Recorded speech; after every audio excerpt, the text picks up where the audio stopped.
The salt water filled my lungs as I sank beneath the waves in my wedding dress. Above me, I could see my billionaire husband diving down through the blue water. My sister-in-law had just pushed me overboard on my wedding day. Would he reach me before I drowned? If you want to hear how jealousy almost destroyed my perfect wedding day and how true love saved my life, make sure to hit that like button and subscribe. This story will shock you to your core. My name is Brittany, and I never imagined that my fairy tale love story would almost end in tragedy. 2 years ago, I was just a small-town nurse working double shifts at the local hospital, living paycheck to paycheck in my tiny apartment. I thought love stories like mine only happened in movies, but sometimes reality is stranger than fiction. It all started during a charity gala at our hospital. I was working that night, helping coordinate the medical volunteers, when I literally bumped into him. Logan Pierce, tech billionaire, Forbes cover regular, and honestly, the most handsome man I'd ever seen in person. I was carrying a tray of water glasses when I turned the corner too quickly and crashed right into his chest. Water went everywhere, soaking his expensive suit. I was mortified, apologizing profusely while trying to clean up the mess. But instead of being angry, Logan just started laughing. He helped me pick up the broken glass and said it was the most interesting introduction he'd had all year. We started talking, and I completely forgot I was supposed to be working. There was something so genuine about him, so different from what I expected from someone with his wealth and status. He asked me out that very night, and I almost said no. What could a billionaire possibly want with a small-town nurse? But something in his eyes made me say yes. Our first date was at a little diner I recommended. Nothing fancy, just good food and honest conversation. Logan later told me it was the first time in years someone had treated him like a normal person instead of a walking bank account. We fell in love fast and hard. Logan would fly across the country just to spend a weekend with me. He'd show up at the hospital after my shifts with coffee and flowers. Despite our different worlds, we just clicked. He was kind, funny, and surprisingly down-to-earth for someone who owned 3 private jets. When he proposed 6 months later with a diamond ring that probably cost more than my annual salary, I didn't hesitate to say yes. That's when I truly got introduced to the Pierce family. Logan's parents had passed away years earlier, leaving him and his younger brother Derek as the only immediate family. Derek was married to Carmen, a stunning woman with perfectly styled blonde hair and a smile that could light up any room. From the moment I met her, Carmen seemed thrilled about Logan's engagement. She welcomed me with open arms, insisting on planning the wedding herself. Carmen had this way of making everything sound magical. She suggested we have the wedding on Logan's yacht in international waters, something romantic and unique that would be just family and close friends. She painted this picture of saying our vows as the sun set over the endless ocean, with nothing but love and possibility stretching out before us. It sounded perfect, and Logan was excited about the idea too. The wedding planning should have been a dream come true, but strange things kept happening. My dress, a custom creation that cost more than my car, somehow got a huge tear in it just days before the wedding. The florist delivered the wrong flowers. Instead of the white roses we ordered, we got black ones. The cake collapsed during transport. Each time, Carmen was right there with solutions, acting like she was saving the day. I started noticing little things about Carmen that didn't quite add up. The way she looked at Logan when she thought no one was watching. How she always found excuses to touch his arm or stand just a little too close. During wedding planning meetings, she'd make comments about how she and Logan had such similar tastes, how they understood each other in ways others didn't. When I mentioned these observations to Logan, he just laughed it off, saying Carmen had always been dramatic but harmless. Derek seemed oblivious to his wife's behavior, or maybe he chose to ignore it. He was quieter than Logan, more serious, and clearly adored Carmen despite her flaws. Looking back, I wonder if he saw the signs but didn't want to believe them. Sometimes love makes us blind to the truth, even when it's right in front of us. The night before the wedding, Carmen came to my room on the yacht. We were anchored in this beautiful spot miles from shore, with nothing but stars and ocean around us. She sat on my bed and started talking about how marriage changes everything, how it's not always the fairy tale people expect. She told me about her own wedding to Derek, how magical it felt in the beginning. But then she said something that chilled me to the bone. She mentioned how she sometimes wondered what would have happened if she'd met Logan first.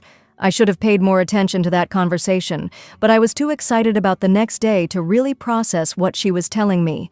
My wedding day dawned absolutely perfect. The weather was ideal.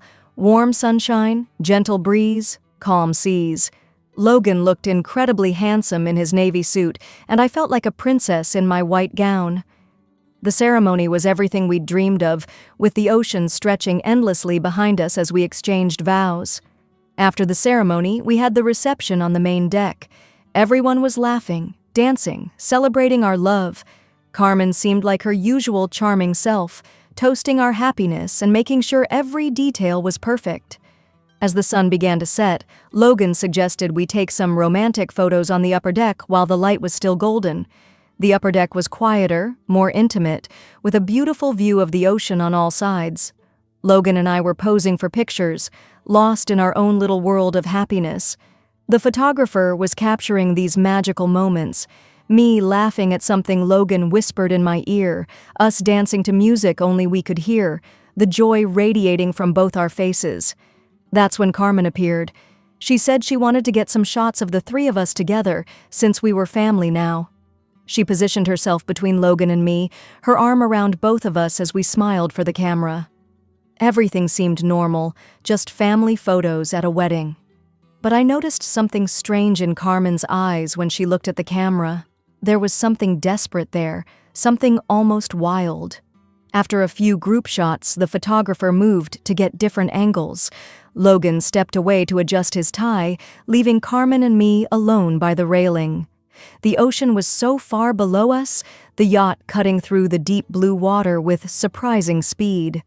Carmen was standing right behind me, and I was admiring the view when she started talking again about marriage and how everything changes. Her voice got strange, almost dreamy, as she said how she'd always imagined herself in a dress like mine, saying vows to someone like Logan.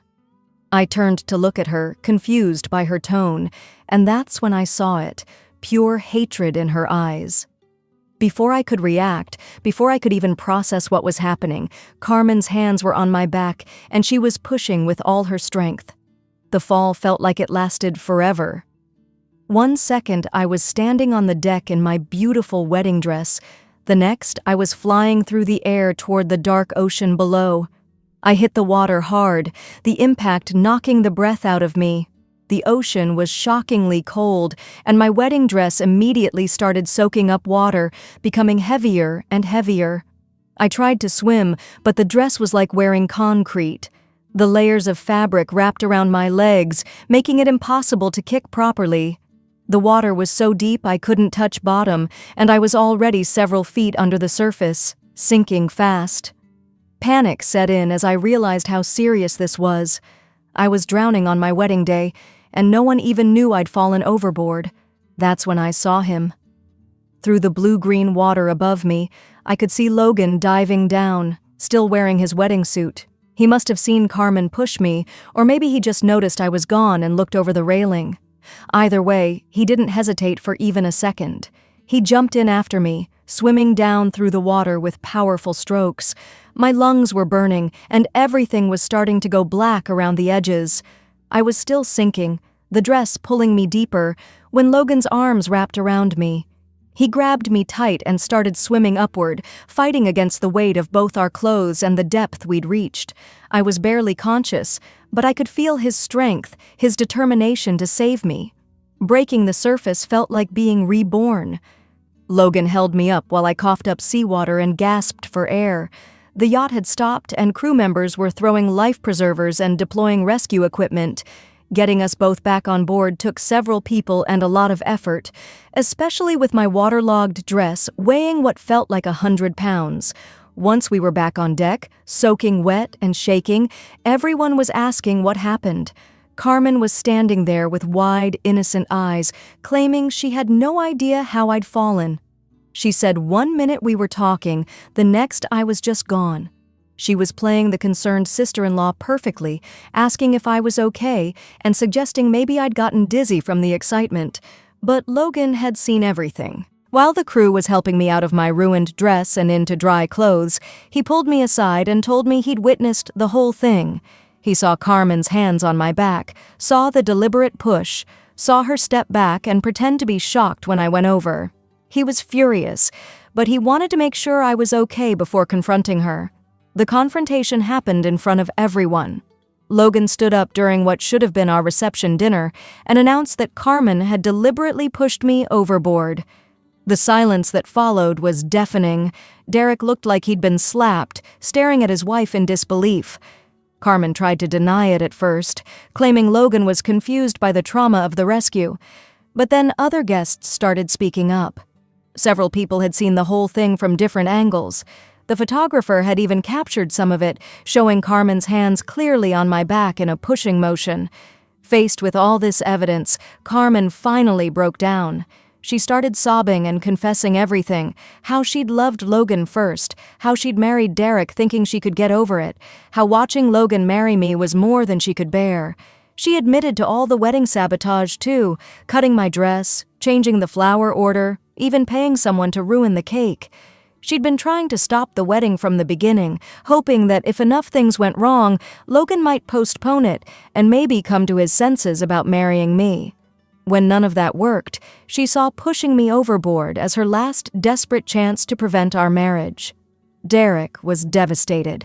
He sat there listening to his wife confess her love for his brother and her attempts to murder his new sister-in-law. The pain in his eyes was almost unbearable to watch. He quietly told Carmen to pack her things and be off the yacht within the hour. He said he never wanted to see her again, and that he'd be filing for divorce as soon as we got back to shore. Carmen left that night on a small boat that took her back to shore. No one said goodbye to her. Derek was too hurt to even look at her, and Logan was still furious about what she'd tried to do to me. As for me, I was still processing the fact that someone I'd considered family had literally tried to kill me out of jealousy. But you know what? Despite everything Carmen did, despite nearly drowning on my wedding day, despite having our perfect celebration ruined by jealousy and betrayal, Logan and I were still married. We were still together, still in love, and maybe even stronger because of what we'd survived together. The next morning, with just Derek and a few close friends as witnesses, Logan and I renewed our vows on the deck where we'd originally planned to have our ceremony. I wore a simple white sundress this time, and Logan had borrowed a clean shirt from his brother. It wasn't the grand wedding we'd planned, but it was perfect in its own way. We promised to love and protect each other, and after what had happened, those words carried even more weight. That was 2 years ago.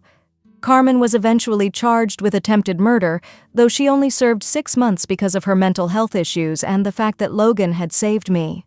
Derek has never remarried, though he's dating someone new who treats him with the respect and honesty he deserves. He and Logan rebuilt their relationship, and Derek has become one of our closest friends.